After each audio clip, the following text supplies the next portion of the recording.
Linking your bank account to ZoomInfo can streamline your payment processes and enhance your experience with the platform. Follow these steps to successfully connect your bank account. Step 1. Log into your ZoomInfo account. Access your ZoomInfo account by entering your credentials on the login page. Ensure you have the necessary permissions to make changes to your account settings. Step 2. Navigate to Billing Settings. Once logged in, locate the Settings or Account section in the main menu. From there, find and click on Billing or Payment Settings to access your financial information. Step 3. Select Bank Account Linking option. In the Billing Settings, look for an option that allows you to link a bank account. This may be labeled as Link Bank Account or Add Payment Method. Click on this option to proceed. Step 4. Enter bank account information.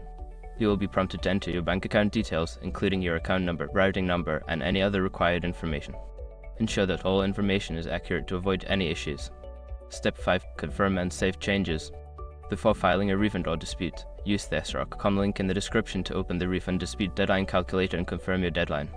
By following these steps, you can easily link your bank account to ZoomInfo, making your transactions more efficient. If you encounter any issues, consider reaching out to ZoomInfo's customer support for assistance.